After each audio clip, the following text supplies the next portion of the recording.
My name is Maya Caldwell, and I run a $4.2 billion global logistics company.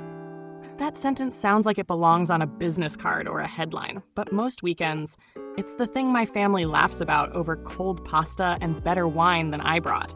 They call what I do a grocery store job, which is the kind of phrase that ricochets in a room and lands where it hurts. Not because it's accurate, but because it's short and glorious to say when your job title fits comfortably in a sentence. If you asked me how I got here, I'd tell you it was boring and brutal in the best possible way. Long nights, shoes that forgot what carpet feels like, learning supply chains by tracing receipts and ruined pallets, making decisions that mean real people get paid on time, and stores don't run out of baby formula at 3 a.m. I inherited nothing I couldn't carry. I traded sleep for spreadsheets, late-night flights for early morning problem solving, and small talk for the kind of decisions that decide whether millions of dollars move this week or next. To the people who love me, apparently that looks like standing by the register and not being ambitious. What's at stake isn't a trophy or a patent or the kind of fame that gets you a sitting in the back table at family reunions. What's at stake is reputation. Mine, stubborn and private, and the last remnants of a childhood where approval mattered more than it should. They laugh because they can. They laugh because if they don't, they have to reckon with the idea that someone in their orbit is quietly enormous in a way they can't shrink with a joke. So I arrived at this wedding wearing a dress that cost less than my company's lunch budget, but fit like a declaration. I carried a tiny purse and a head full of conference calls that could not be pushed aside for small talk. I knew, as clearly as my calendar pinging the 13th time that day, that tonight would test something simple and nasty, whether I'd keep pretending to be small so everyone else could feel bigger, or whether I'd stop hiding the work I did so people could get used to the truth. The reception music was doing its best to be polite, while the relatives did the work of being cruel. My brother, Liam Caldwell, stood at the head table with his new wife, Olivia Hart, glowing like someone who just learned how to outshine the sun. Their smiles were sincere. The commentary around them was not. Parents Karen and Robert took turns beaming and trading ownership of the roast I was about to receive, like a relay team passing a baton labeled "Embarrass Maya." It started small. The little jabs that get dressed up as jokes. Aunt Denise asked if I still worked at that supermarket, and when I said I did things that involved procurement and distribution, she tilted her head, the look that says you're making up fancy words. Cousin Aisha launched into a long, gleeful explanation of her job as a product manager at some app that delivered subscriptions of artisanal candles, and everyone leaned in like worshipers around a miracle stove. Robert clinked his glass and told the table proudly about his nephew's promotion at a boutique investment firm, eyes flicking to me with amusement at a private joke I'd missed. Olivia's family doubled down. Her father, Gregory Hart, had the tone of a man enjoying the sport of bulldozing. I don't understand people who stay in dead-end retail. You're young, Maya? Why not get into something with a pension? Not everybody is cut out for numbers. Her cousin, Jenna, offered a compassionate smile and the casual cruelty of someone who thinks charity includes diagnosing others. Maybe she just learns differently. Not everyone's wired for, complex careers. The words landed like cold plates. They weren't meant to sting so much as to monologue, to justify their own choices by diminishing mine. What made it worse was the cheerfulness. Nobody yelled. Nobody needed to. They performed a laugh track threaded through the insults, as if kindness could be stitched over contempt. Every anecdote about success became a measuring stick to my perceived failure. "We have investors coming in next quarter," someone announced, which became an invitation for others to take inventory of me. Single, apparently idle, helping out at a store. The implication bent into a sentence everyone in the room felt licensed to finish for me. By the time dessert arrived, I felt like a misfiled spreadsheet, visible, necessary, and entirely misunderstood. I kept my face a calm surface while a small storm brewed behind my eyes. It wasn't just embarrassment, it was the slow accumulation of years of being minimized. Each joke was a pebble thrown into a pond. The ripples joined, and the water rose higher. I could have left. I could have clapped politely and let their version of me settle like dust on a shelf. Instead, I folded that rising heat into the shape of attention, precise, quiet, and not yet spent. The music blurred into a polite fog around me, the kind of background that makes loud opinions seem like normal conversation. I felt the room tilt toward the part where people told stories about money. Then a hand, firm, not rude, landed on my elbow. "Miss Caldwell?" a voice said. Ethan Cruz, my head of security, standing the way people do when they've memorized how to interrupt without theatrics. He wore a blazer no one at this wedding would recognize as security. Too clean, too cut to be merely utilitarian.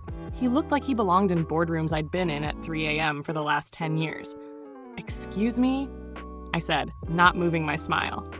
"There's a helicopter scheduled on the North Lawn. Singapore is calling. It's a critical merger call. $1.8 billion. They're on a tight window." He checked his watch as if the watch owned him. Silence is a strange animal in a crowded room. It stretches, and then everyone realizes they're part of it. You could hear a fork drop at the far table. Liam's smile froze like it was mid-snap. Olivia's perfect laugh died halfway through. I didn't need to call attention to myself. The helicopter and the number did enough work. People who'd been cataloging me as quaint suddenly had to catalog an entirely different data point. Urgency, money, Singapore. The gossip pivoted on a dime and landed with both feet in the what now aisle. I stood up slow. The table gave me a space like the sea parts for a passing boat. Ethan leaned in, low and practical. "Board wants you on for 15 minutes. They'll patch you in. If you want, we can drive you to the lawn now." 15 minutes is not a long time for a stranger to rearrange your life. It's long enough, though, to fill a room with the proof that whatever you were laughing at for the last hour wasn't the whole story. I turned to the room and let the sentence out like a coin clinking into a slot machine. "Actually," I said, and the quiet sharpened like glass, "I'm the founder and CEO of Alderbridge Global Logistics." That, more than Ethan's watch, seemed to bump something loose. A dozen small conversations fell off their rails. Someone coughed. Liam's jaw worked like a hinge. Olivia looked at me like she'd been handed the wrong script. "I run a $4.2 billion company." I added because people like round numbers. They help the brain make sense of new facts. "We handle distribution for about 30% of the Fortune 500. Tonight's call is a merger that will affect supply routes across 3 continents." You could see the math happen in their faces. $4.2 billion, 30% Singapore. The room recalibrated, like a compass that had been pushed and finally found north again. Someone, Aunt Denise, managed a laugh that was too thin to be real. "But you," she started, the disbelief a small animal trying to sound large. "Yes." I folded my napkin and let the knife make a neat line on the table. "I also worked nights at Safeway for years, by choice." I watched the way that detail landed, like a pebble in a pond that ripples out into curious, uncomfortable questions. I stocked shelves. I took inventory. I learned what it meant when a store ran out of diapers at 2 in the morning. I learned what retail margins look like when someone gets lazy with reorder points. I learned my industry from the ground up. That was the part they hadn't expected. It didn't fit the portrait they'd painted of me as aimless. It didn't fit neatly into any preconceived category their polite cruelty had left open. A flurry of tiny human noises followed, sharp intake of breath, the scrape of a chair pushed back. Liam's face had gone a peculiar color. It was some mix of pride and an animal embarrassment that had no place to go. Olivia looked like she was waiting for the punchline. There wasn't one. Ethan gave a small nod. "They're patching you in now," he said. "Or we can wait until after the reception."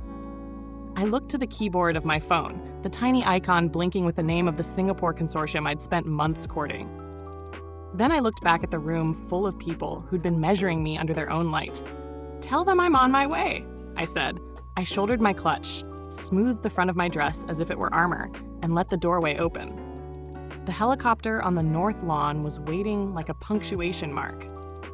Behind me, the conversation tried to reassemble itself, but the tone was different now. Frantic, apologetic, curious. They wanted to fill the space I'd left with explanations that would render me smaller again. I didn't let them. I walked past the table where they'd filed their judgments and toward the door, toward a phone call that might decide whether a $1.8 billion merger survived the next hour, and toward the quiet satisfaction of watching their assumptions learn all at once that they'd been wrong. I remember the rotor wash like applause, a low, impatient clap against the courtyard grass as the helicopter lifted off. For a few suspended minutes, the whole planet felt like a bright coin. Small, close, and full of weight. I clicked into the merger call with a phantom of calm I'd practiced in hotel rooms and on layovers for a decade. Numbers, contingencies, quiet reassurances to people who had been awake longer than I had, then signatures. The $1.8 billion moved from possibility into plan. When the call ended, I didn't gloat. There was no dramatic flourish on the speakerphone, no victory lap in the aisle. The payoff I'd wanted wasn't for pennies or for applause. It was the quiet confirmation that the work I'd done mattered on the scale I had always believed it did. I texted Ethan one word, done. He sent back an emoji and a time to expect me home. A week later, the headlines did the polite work of the room in one clean paragraph. I watched them scroll across my feed with the same detached curiosity I had when I once tracked inventory levels at 3 in the morning. Liam called first, voice thick in a way it hadn't been for years. Maya, he started. He stopped and started again, which was a cadence I'd learned back when we were kids, and he was learning to ask for things without breaking. He apologized, clumsy and earnest. We were assholes, he said. I'm sorry. I listened. Apologies are paper and air until you see the change they carry. I told him what I always tell people who mean it. Prove it. That was not a door slammed. It was a hinge sealed with expectation. He asked how to start. I gave him one thing. Come visit the Portland Distribution Center. See the people, the machines, the spreadsheets that look like poetry if you read them right. He came. The rest of the family did the orbiting maneuvers people do when they realize their map was wrong. Some reached out by text, some with the hollow etiquette of dinner invitations. Aunt Denise tried a joke at the next reunion, and it landed like a note sung off-key. She redid it and actually listened to the answers this time. Olivia's parents called, embarrassed enough to be sincere, and I accepted the apology on the condition that the conversation be less about my resume and more about how we treated one another. Nobody wanted to be the person who'd laugh at someone trying on their ambition. That was the small domestic poetry of it. They learned to level their jokes before tossing them. The larger poetry came a month later, when I launched the Night Shift Fellowship, a program to bring experienced retail workers into logistics leadership roles. I didn't do it as revenge. I did it because my night's stocking shelves taught me things no classroom could. But I won't pretend there wasn't delicious symmetry in sending the program's brochure to every relative who'd been snickering over appetizers. The fellowship paid for training, mentorship, and a year of salary for people who wanted to build careers instead of being stuck in dismissive narratives. Watching an entry-level manager from a Safeway in Toledo stand on a stage at our company kickoff and speak with the kind of practical, ridiculous wisdom that only knights on the floor teach, that felt like justice delivered with dignity. There were quieter returns, too. Olivia and I talked one afternoon while Liam rolled the garden hose he used to water the tiny plot he started behind their townhome. She told me about the pressure to perform a life that looked effortless, and about how she'd been ashamed to look at what she'd assumed was my easy job and realized she'd been wrong. We ate cold pizza, and she asked to hear about the time I slept in a rental car because a runway delay and a downturn in demand meant I'd chosen the wrong night to try sleeping on a shoestring. I told her the story without grandstanding. She laughed, and then cried a little. And that was cleaner than any theatrical apology. I never needed to humiliate anyone to feel vindicated. The revenge, if you want to call it that, was to stop shrinking. I stopped doing the small erasures that made other people comfortable, the gentle downplaying, the coy deflection, and substituted one firm thing instead, truth. Not always the showy boardroom kind, sometimes the small, inconvenient truth that I liked homeless prevention initiatives and bad sci-fi and ordering peanut butter straight from the jar when no one was looking. The truth that I had built my company on nights and cinderblock hard work, and that I would not hide it anymore for the comfort of anyone who preferred a tidy narrative. At the next family gathering, people still debated which casserole to bring. Somebody tripped over the stereo cord and swore in 3 languages. I listened, laughed when I wanted, and when someone reached for the easy joke about my grocery job, I made a small choice. I named one simple fact about my life, a merger, a fellowship, the name of a manager who'd been promoted from night shift, and then I moved the conversation forward into something more human. The jokes dwindled, the questions got better. In the end, the thing that calmed the old ache wasn't the money, the headlines, or the nods under chandeliers. It was the little, steady accumulation of being known for what I actually did. It was Liam standing beside me at a ground-level orientation, handed an apron, and learning to tally pallets like it was sacred work. It was Aunt Denise sending me a link to a book I'd like. It was the night shift grads calling me at odd hours to tell me about their first promotions. I rode the helicopter back to the city with my head against the glass and a cup of coffee that had long lost the pretense of being fancy. The skyline unfolded like a ledger I could read. There's no single tidy moral. Life is messier than that. But there is a small law that held true. People who spent a lifetime minimizing others for comfort eventually have to find new amusements. Some learn, some don't. Either way, you get to choose what you do with the space they leave behind. I chose to fill it with work that matters, a few hard rules, and a fellowship named for the hours most people forget. That felt like the kind of poetic closure that prefers deeds over gloating. It was quieter and truer than any revenge I'd once imagined. And for me, a hell of a lot more satisfying.